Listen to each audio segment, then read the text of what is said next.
It is 2953 of the Third Age. Erebor has been reclaimed. Sauron has fled from Mirkwood into Mordor to begin his pursuit for the One Ring. And the last meeting of the White Council has tasked Gildor Inglorion with assembling a fellowship to stop Umbarian pirates from assembling ancient artifacts from a Second Age prophecy.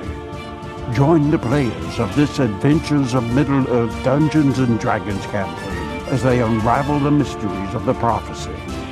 Welcome to Arda in Part 1 of the Inglorion Bastards trilogy, Search for Tol Arasia. Alright, welcome to the 5th episode of the Inglorion Bastards campaign. I guess I'm your host. My name's Jared, and I decided with the 5th episode that I would do some explaining.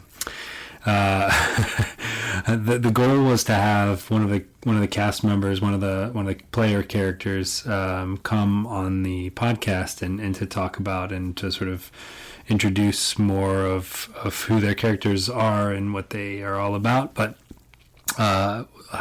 Twitch being what it was, didn't actually save the interview. So I'm gonna kind of go through this myself, and in the 10th or so episode we will probably like every 5 episodes we'll have a guest star come on, from if you can call them a star. We'll have a guest come on the show and sort of talk about the previous episodes. So we're on episode 5, and the characters have started off in Bree and traveled east along the East Road, and when they got to the last bridge, they headed north, up into the Etten Moors, through the Hithlad, and finally to, by a place called Gartha Garwin, which is obviously from Lord of the Rings Online, for anyone that's played that. And even the Red Maiden, Naruhel, who is referenced in, I think it was episode 2, or possibly even episode. It was episode 2. She is also out of Lord of the Rings Online. I pulled heavily from Lord of the Rings Online based on their Eriador, sort of west of the Misty Mountains. Their maps are just really good, and sort of flushes out a lot of the empty space in Tolkien's maps. I myself didn't do a lot of Lord of the Rings Online playing. I have played it a few times, but I definitely pulled heavily from that. And as we were getting ready to get going, Cubicle 7 hadn't converted a lot of their stuff over to the 5e system, so really the only materials they had, this was in sort of mid-2017, they didn't really have anything west of the Misty Mountains converted, and now they are starting to roll out some things, I guess. Hopefully at some point on this podcast I can get somebody from Lord of the Rings Online and Cubicle 7, the makers of Adventures in Middle-earth, to come talk about their products and to talk a little bit about their inspiration for the content that they've created. But I'm kind of getting off track here. So ultimately, by the end of episode 3, we're at a place in Hordale called Toliskarnen, and by the end of the 4th episode, the battle is over in Toliskarnen, and it's the battle.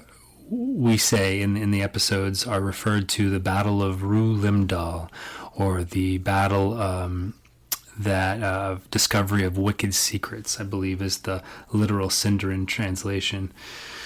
So that brings us up to the end of episode 4. Now, let's talk a little bit about the format. For those of you who might have guessed that these episodes have been pre-recorded, like I said, all the way back to 2017. And we played from anywhere from, we did 10-week sessions, right? So we had 10 weeks of the first part of the trilogy, and we played for between 2.5 and 3.5 hours per session. So those 10 sessions from this first part of the trilogy, I guess the average podcast consumption time is around 22 minutes. So my goal was to sort of break things into 20 to 40 minute increments, depending on sort of where it made sense. And so, those 3-hour sessions could easily be broken down into 3 to 5 episodes, cutting out dead space and whatnot. And so that's what you have been listening to up until this point is the first day of role playing, which was broken into 4 sort of podcast episodes, and there's more of that to come. There's 9 more sessions that I get to sort of break. And looking ahead, day number 2 for the players, which takes them across, actually through Eredor's End and through the Misty Mountains by Gundabad and over into the Withered Heath. That's easily broken into at least 3 episodes. And so we're going to start traveling through the homelands of many of our characters. We start in Eriador, of course, where Tessero and Faradir, the Hobbit and the Dunedain, respectively, have lived most of their lives. Although the Dunedain has done some extensive traveling, which we refer to as his known lands, which are all west of the Misty Mountains. We're going to start getting out of their comfort zone and start getting into sort of the Vales, where the woodman Riken is from, and over into hopefully Erebor, where Burin, the dwarf, has lived most of his life. And he's a very complex character, which we don't really discover until the 3rd part of the trilogy. I mean, he's definitely rich in part 1 and part 2, but we don't even know the full extent of which until we get to the 3rd part of the trilogy. Now let's talk a little bit about that. So I didn't know this campaign was going to be a trilogy up until probably the end of the first part of the campaign, up until probably episode 6 maybe. And I started realizing, okay, there's a lot more to this story. I've always been a huge Tolkien fan, but part 1 here, the first 10 episodes that we did, that we recorded. So again, not the first 10 episodes of the podcast, the first 10 days of the campaign. We were in kind of known territory, even for the people that hadn't read the books. The people that had seen the movies, they knew Eriador, right? They knew the Prancing Pony. They know where the Misty Mountains are. They know, all Rohan and Isengard. And so I really needed to sort of expand my knowledge of Tolkien's lore. And for me, the Silmarillion is absolutely my favorite of anything Tolkien's written. I just the idea of, Tolkien wanted he had a few specific stories that he wanted to tell in depth. And those were obviously they're actually novels now. They were the Fall of Gondolin, the Children of Húrin, and the Beren and Luthien.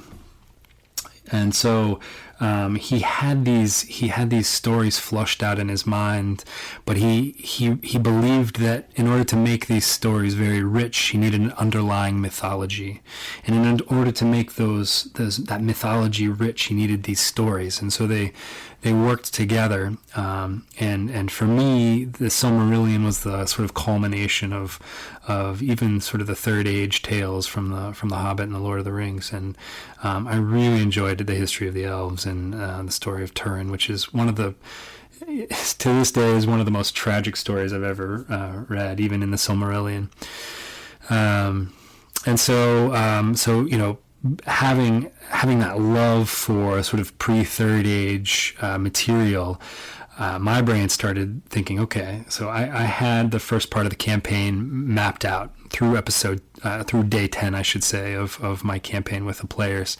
And I knew, like, this is not the end. There's more to this world. There's more to Arda than just the Middle Earth we know from the sort of first couple of novels and the movies. And so I pulled upon that knowledge of the Silmarillion and I started looking into the Book of Lost Tales and the histories of the Middle Earth, and I started sending my players quotes almost every day that would feed the story.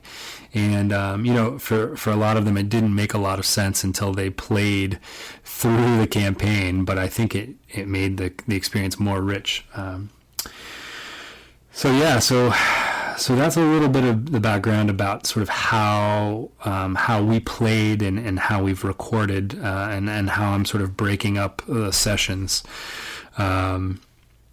So I guess without any further ado, I will kick us into the last part of the first day that we played, and that's where we sort of debriefed both the what we've experienced so far, and sort of our decisions to date, and just sort of like a general state of the order, making sure everybody understood the storyline and sort of where we think that things are going to go from there. So I hope you've enjoyed the podcast so far. It definitely picks up, and the storyline gets going, and you find out more about Pterodon and Pterodon's wager, which you're only scratching the surface of now. So sit back, enjoy, and listen to the rest of episode 5 from Inglorion Bastards Search for Tol Eressëa. All right. So sorry to keep you guys until 12:30, but this was tough because we spent like almost 2 hours, like an hour and a half at least, just doing sort of background stuff, and it won't always be 3.5 hours. That's not bad. But so we're planning. So next time we meet next Sunday, we're going to go north to Eredor's End, and then probably cross the Misty Mountains over to Gundabad somewhere. And then the rest will sort of unfold. If you can, between now and then, do a short rest. We're not going to be doing long rests until we reach Sanctuary, until we have like a fellowship phase. Cool. What does that entail? What does a short rest entail? Just like using you can use hit dice to basically heal yourself. Marco can walk you through it, or I can stay around and you get extra hit dice from Christian and I. Yeah. Or from Spriggs and I. I don't know who it was that has the Christian. Yeah, but just keep in mind, like, as you use these things, that you don't know when the next time you're going to get a fellowship phase is. That's the thing about this Middle Earth campaign, is like you're going to be accruing shadow points. You're going to be basically expending all of your resources by the time you get to the fellowship phase. Oh. What's with the extra hit dice? You get 1 extra hit dice for short rest. Yeah, I give you a D6. Christian? What do you give him? One of their hit dice. Okay. They just don't have to. They can use it, but they don't have to like expend it. Yeah. It's something they can use every short rest, basically. Yeah. Yeah. So 1d6 and then 1 of your hit dice to recover. And we can use it every short rest? Yeah, these are things that he and I can. Their abilities. So before you guys go, I'll read a little description. Eredor's End is located at the spur on a spur of the Misty Mountains, high aloft. The scenery is in stark contrast to the green valley below, as the terrain is white and frozen. Good stuff. Yeah. Marco? Do you want to share what killed Eredor and likely your grandfather? Trolls? What kind of troll? Do you know? Mountain trolls? Yeah. Oh, great. You guys have encountered 2 different kinds of trolls already. A stone troll and a cave troll, I think it was. Yeah. So these trolls have nothing to do with the first trolls that we saw, though, right? That's too far away. No. This is a different breed entirely. Good. This breed that you've seen, I'll show you what a mountain troll looks like. They haven't been hanging out with goblins, have they? It's actually called a hill troll in this. So hill troll, you'll recognize them. Oh, yeah. Yep. From Return of the King. Trolls. Yep. All right, guys. What'd you think?